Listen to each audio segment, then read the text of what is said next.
What's up guys, welcome back to the channel, and on today's video I'm going to be doing a deep dive and giving you a rundown of the latest watch by AMAZFIT, the T-REX 2. Now full disclosure, AMAZFIT did not send me this watch, I bought it with my own money. This is my first watch by AMAZFIT. I've had my eye on the T-REX series since it was launched a couple of years ago, but I couldn't wait any longer. Now in this video I'm going to be going over all the specs, I'm going to be letting you know what you get when you buy this watch, and also I'm going to be doing a little testing with some other watches. Primarily we're going to be looking at GPS accuracy and heart rate accuracy, because when it comes down to it, a watch can be gorgeous, it can have a beautiful display, but if it isn't accurate, really, what is it good for? So with that said, let's get into it.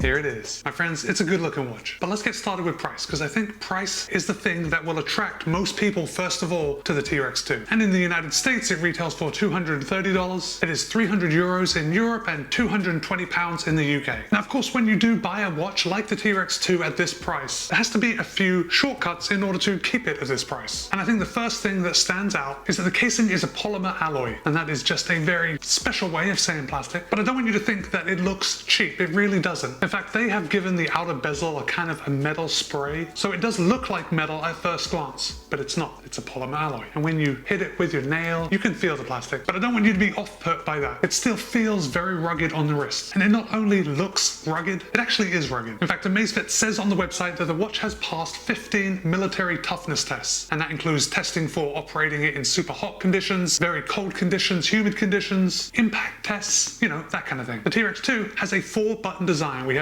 2 on the left side and 2 on the right side. We also have a full touchscreen. Now this display, I think this is one of the prime reasons that anyone will buy this watch. It is absolutely stunning. This is one of the upgrades from the T-REX Pro last year. So the T-REX 2 has a 1.39 inch diameter display, has a resolution of 454 by 454, and has a maximum brightness of 1000 nits. That's incredible. This watch is bright. The T-REX 2 weighs in at 66.5 grams and is 47.1 millimeters in diameter and 13.65 millimeters in thickness. So it's not a small watch, but really, it's not an enormous watch. I've never felt that this watch looked big on my wrist. Now the T-REX 2 has a 22mm strap, and it feels like your standard silicone band, but the strap is not removable. So you have to be sure that you buy the color that works best for you in the very beginning. The T-REX 2 is available in 4 colors. I have it in Ember Black, it's available in Astro Black and Gold, and then we have Wild Green and Desert Khaki. So definitely check out those styles and see which one you like best. Now when we buy a smartwatch, battery life is pretty key. And AMAZFIT has increased the battery capacity this year with that 500 milliamp hour battery. And now AMAZFIT is claiming up to 24 days with typical use. That goes up to 45 days in their battery saver mode and up to 10 days with heavy usage. Now these predictions are all done in lab settings, so that's actually pretty good. We see these numbers like 24 days with typical use, and we think, wow, even 10 days with heavy use is pretty fantastic. But in my real world testing, I find that I am getting 5 days out of this watch before I have to put it on the charger. But even so, I really think that 5 days battery use for what I am using this watch for is pretty fantastic. I know we see these 24 days with typical use, that seems pretty outlandish. This is a gorgeous screen. It's something that I want to look at all the time. And the observant of you have noticed that this watch screen has never gone off. But we're going to get more into that a little later in the video. Let's talk about GPS and how long you can track yourself. One of the big selling points is that this is a dual band 5 satellite GPS watch. In its most accurate setting, the T-REX 2 is looking for 2 GPS satellite constellations at one time. And that's really gonna dial into your location and allegedly get you the most exact tracking and location data. The AMAZFIT T-REX 2 has a companion app, that is the Zepp app. Almost everything that you do on the app can also be done on the watch. But back to GPS. Now there are several GPS settings that the AMAZFIT T-REX 2 can do, and the best, the most accurate is accuracy mode. And accuracy mode is when it's using those dual bands, so it's looking at all the satellites to get your location. And in accuracy mode, AMAZFIT claims that you have 26 hours of GPS tracking ability. That's pretty good. We also have the power saving GPS mode, and that's where it only focuses on one band, so we're looking at one constellation of satellites, which, let me just remind you, that is all that most watches do. Oh, and it also has an ultra low temperature GPS mode, and this is where AMAZFIT gets to show off the ruggedness of the T-REX 2. So when the temperature gets between -10 Celsius and -30 Celsius, it goes into low temperature mode. And when it's in low temperature mode, you have up to 10 hours of battery life. So the T-REX 2 also has BioTracker 3.0. And with BioTracker 3.0, you're going to have 24-hour health monitoring. And this includes your heart rate, your blood oxygen level, and your stress level. Now, of course, all of these things take an immense amount of battery. That is not included in these big battery numbers. So if you do want to monitor that for 24 hours, just know that your battery life is going to be way lower. AMAZFIT also includes their PAI Score. Score. That's PAI, Physical Assessment Indicators, or something like that. And basically that number is based on a study that says if you can keep your PAI score above 100, you're less likely to die. And in my testing, it really wasn't difficult to keep your PAI score above 100, but of course, results may vary. The T-REX 2 will also measure your sleep, and it does a pretty good job. But in just a second, I'm going to be comparing some other watches and their measurement of sleep to the T-REX 2. And there are some differences. Let's just talk about sports. Now, primarily, I'm a runner. This is what I have been using this watch for mainly, but you can measure 158 different sports. It's a lot of sports. Now, AMAZFIT does have some features in which they are promoting this watch that are going to be pushed out by firmware updates at later times. And that includes the smart recognition of sports. So the T-REX 2 is going to be able to intelligently recognize that you have started doing a sport. And that includes running workouts, cycling workouts, the elliptical, and then there are a whole host of other strength workouts that the watch will pick up. When you set up the Zepp app, you are going to be able to link it to Strava, so all the data from your watch goes to the app and then immediately gets pushed over to Strava. That's pretty important. If you're anything like me, we track all our activities on Strava, and it transfers very quickly. In fact, it transfers a lot quicker than some of my other sports watches that I've been using. Now, while we're on the topic of transferring the data to Strava, the Zepp app does give you the ability to export your file as a GPX file, but the GPX file that you can export from the Zepp app doesn't include heart rate data. But hold on, there's a workaround. Once the activity gets pushed over to Strava, you are able to download a GPX file from Strava, and that GPX file includes the heart rate data. Let's just take a quick look at the user interface, because really I want to show you the screen. I want to show you how everything works so smoothly. And this is somewhere that I think AMAZFIT has done a fantastic job. The touch interface is really very good. So right now you are looking at my watch and you can see we have this display right here. This is the always on display. And because I want to look at this gorgeous AMOLED display at all times, I have this on all the time. Now this is not the primary display. If I were to lift my wrist like I'm going to look at the watch, we can see it goes to my chosen watch face. And on this watch face we have a lot more data. On my watch face I have the barometric pressure on this side, I have my step count for the day on this side, I have the sun and moon timer across the top, and the temperature and weather right here on the bottom. Now AMAZFIT makes it very easy to change watch faces. If I want to change the watch face to something else that is stored on the watch, I press and hold and it goes to this, and then I can just swipe back and forth. But they do include several actually on the watch. And then of course you can also upload your own photos, and I have uploaded my channel logo to the watch. Let's just go back to the watch face that I like for now. There it is. There are also loads of other watch faces that you can choose from in the Zepp app, and you can just go on and scroll through all these watch faces and then transfer them very easily to your T-REX 2. So we already know that there are 4 buttons. There are 2 on the left and 2 on the right to control the T-REX 2. If we press this upper left hand button, it brings down the control center. If we press the back button, it brings us back to the previous screen.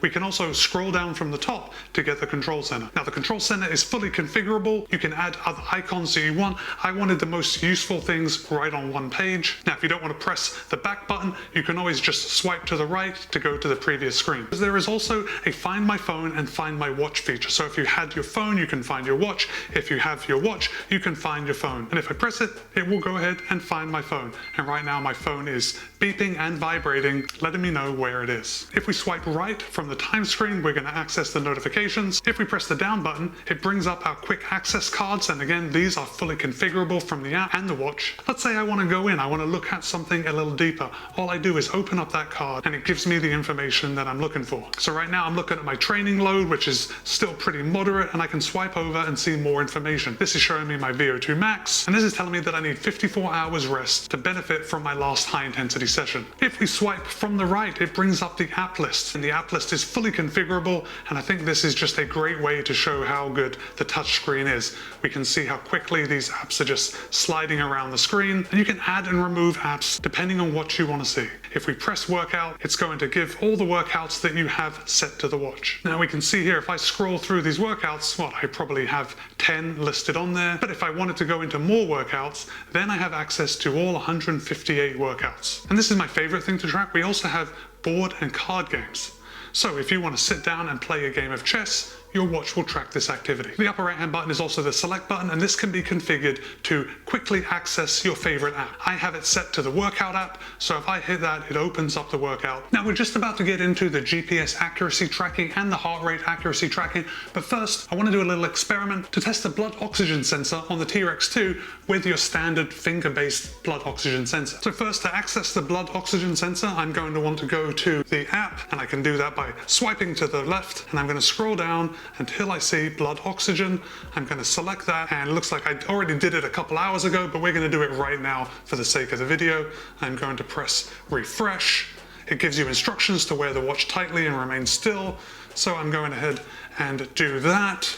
It's measuring, and I'm going to put on this finger-based one and see. The finger-based blood oxygen sensor is extremely quick. It's showing I have a blood oxygen of 97 right now. And the watch picked up my blood oxygen at 99%. So the blood oxygen on my watch is 99. The finger-based SpO2 sensor is 97, 98. So pretty close. Not exact, but I think still pretty close to give you a great idea. Okay, I just want to talk briefly about GPS accuracy, because I have noticed a pattern when I'm running with the T-REX 2 and using its GPS to track my data. Now, in every activity that I have done where I've used GPS to track my data, I have always used the accuracy mode. So I'm always using the dual frequency, most accurate way that I can use this watch. So I'm not going to inundate you with numbers too much. I'm going to go over a couple of runs and I'm going to give you the different numbers from the different watches that I was using. Now, in each test scenario, I was comparing the T-REX with a COROS Pace 2, a Polar Grit X Pro, and a Garmin Fenix 5X. Now, there are a few other changes in there, but I'll tell you about them when we get to them. So the first run I want to show you is a run where the T-REX 2 measured 7.3 miles. On the same run, the Garmin measured 7.4 miles, the COROS measured 7.45 miles, and the Polar also measured 7.45 miles. But in this run, I wasn't using the Polar's GPS. I was using my Stride foot pod because I wanted to get data from somewhere else other than the GPS satellites. And in past experiments, I have found my Stride foot pod to be extremely accurate. So with this data, we can see that the T-REX 2 was just a little short, or perhaps it was spot on and the other watches were a little long. But let's move on to the next run. So on this next run, the T-REX 2 measured 7.5 miles, my COROS measured 7.63 miles, the Polar, this time using the GPS in the watch, measured 7.72 miles, and the Garmin measured 7.78 miles. Now, this is where the difference becomes a little more pronounced, because the difference between the T-REX 2 and the Garmin Fenix 5 is over a quarter of a mile. Now, you're going to have to draw your own conclusions as to which one is the most accurate, but that's quite a spread. And the third run I want to share with you is the one where the T-REX 2 measured 10.19 miles. Now, on this run, it didn't record the shortest distance. My Polar Grit X Pro,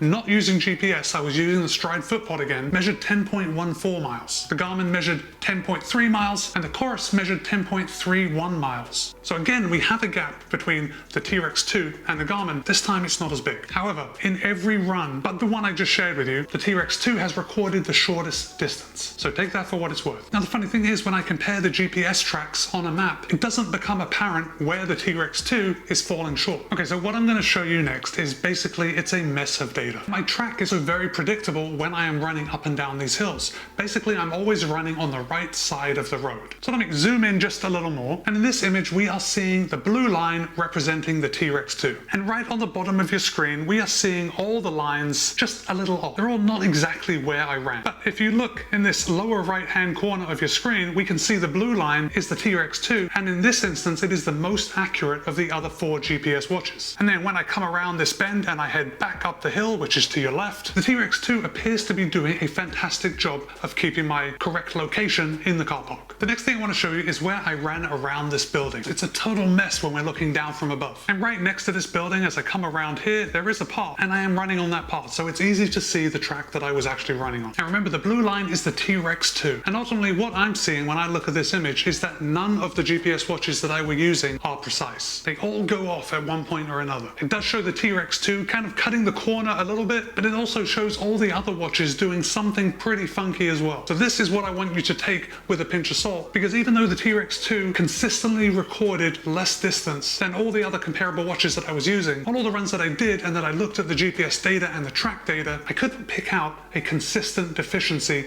in the T-REX 2. So I don't want you to discount the T-REX 2 because it is consistently less than the other watches. We can see that the T-REX 2 and all the other watches do create some data that isn't exact. Next up, I want to share with you some heart rate data accuracy. All the watches that I was using to compare against the T-REX 2 had optical heart rate sensors. But for this comparison, I'm not going to be comparing the optical heart rate sensors because optical heart rate sensors tend to be a little sketchy, or at least they are not as accurate at measuring your heart rate as some other methods. So in order to show you how accurate the optical heart rate sensor on the T-REX 2 is, I'm going to compare it against the Polar H10 heart rate monitor. And that is a chest-based monitor, but it measures my heart rate using ECG, which is a far more accurate method of measuring heart rate. Oh, and this would be a good time to tell you that you can't pair any external devices to the T-REX 2. First of all, let's just take a look at the beginning of my run. The H10 heart rate monitor is this in purple, and the red is the T-REX 2. Even when we're starting the run, the T-REX 2's heart rate recording is just a little laggy. It takes a bit of time to get up to where my heart rate actually is. Whereas the H10 heart rate monitor is a very smooth incline right up to the heart rate where it kind of stays at. Okay, let's zoom back out. Let's look at this little section right here. Now this is where I stopped running for a second to look at an owl and a tree. And again, we can see that the heart rate coming from the T-REX 2 is lagging just a little behind the heart rate coming from the H10 heart rate monitor. I looked at the owl for a second right around here. The H10 heart rate monitor records my heart rate down to 84, but it looks like the lowest that the T-REX 2 records my heart rate at is 93 when I was stopped running. And then again, no surprises here. When I pick back up to a running speed, the T-REX 2 lags behind the Polar H10 just a little bit, and then it does look like it peaks a little bit up here, whereas the Polar H10 just kind of levels out. And the difference in this peak looks to be about 11 beats a minute, which is actually significant if you're trying to stay in certain zones. So this is where I did 800-meter intervals. And again, looking at this, we're just repeating the same story at this point. Although the data isn't too far off, in fact, when we look at it from a distance, it actually looks very good. When we start delving in a little deeper, we can see that the T-REX 2's optical heart rate sensor lags behind the Polar H10. But in defense of the T-REX 2, I gotta say that these intervals right here, 3, 4, 5, and 6, they actually look pretty good. So even though the T-REX 2 is lagging behind in time, the maximum heart rate, the peaks and the valleys are very aligned with that of the H10 heart rate monitor. So I gotta say that the T-REX 2 actually did better than I expected it to on this run. And it's runs like this, when our heart rate is going up and then it's coming down and then it's going up, those are the most difficult to track. So although the T-REX 2 wasn't perfect, it wasn't too bad. Now, if you are a runner and you saw that we were just talking about running intervals, you should know that you can set up workouts on your watch and on the Zepp app. It's very easy and you can do it for a load of activities. You are going to have the ability to download routes to your watch. Now this isn't available right now, but AMAZFIT is going to make it available by a firmware update. So you are going to be able to download a route and then you will be able to follow it. But here's the kicker. There is no mapping on the watch. So you're not going to be looking at a map when you are following it. We're just going to be following a line on the screen. The same thing goes for the track back option. AMAZFIT is going to be bringing this to us via a firmware update. So I'm just going to run through a couple of nights of sleep data that I tracked using the T-REX 2 and a couple other watches. Yes, I wore 3 watches to bed several nights in a row in order to get this information for you. And I guess I'm going to preface before I show you the information that this sleep tracking information isn't always precise. We kind of have to take it with a pinch of salt too, especially when we start delving into the stages of sleep. But let's start off with the first day I want to show you, and the T-REX 2 measured 6 hours and 35 minutes. My COROS watch measured 6 hours and 16 minutes of total sleep. The Polar watch recorded 5 hours and 56 minutes of sleep. Now I'm going to tell you, that night I did not have a good night's sleep, and in this case I would say that the Polar was the most accurate of the 3. Now this next night's sleep I want to share with you was a little different. I actually slept very well, and on this night the Polar measured 9 hours and 10 minutes of sleep. The T-REX 2 measured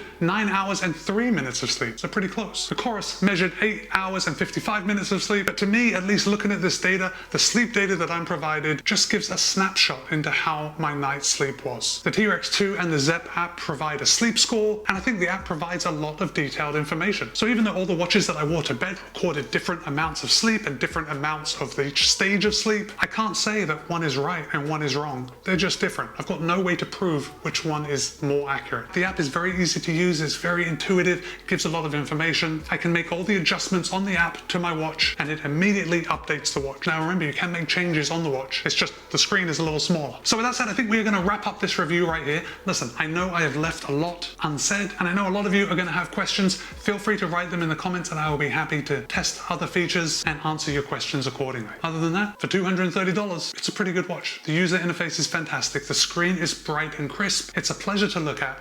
The GPS appears to measure just a little short compared to other GPS sports watches, and the heart rate is just a little laggy, but I don't think it's laggy enough to make that a reason not to buy this watch. And guys, your turn. I want to hear from you. Is the T-REX 2 something that you have looked into? Is it something you think you're going to pick up? Of course, I will provide a link to it in the show notes below, and it is an affiliate link from Amazon, but if you do buy the T-REX 2 using my link, you won't pay any more. It just gives me a little commission, which helps support the channel, keeps me able to provide videos for all of you. All right, my friends, be kind, be happy, run well. I'll see you in a couple of days.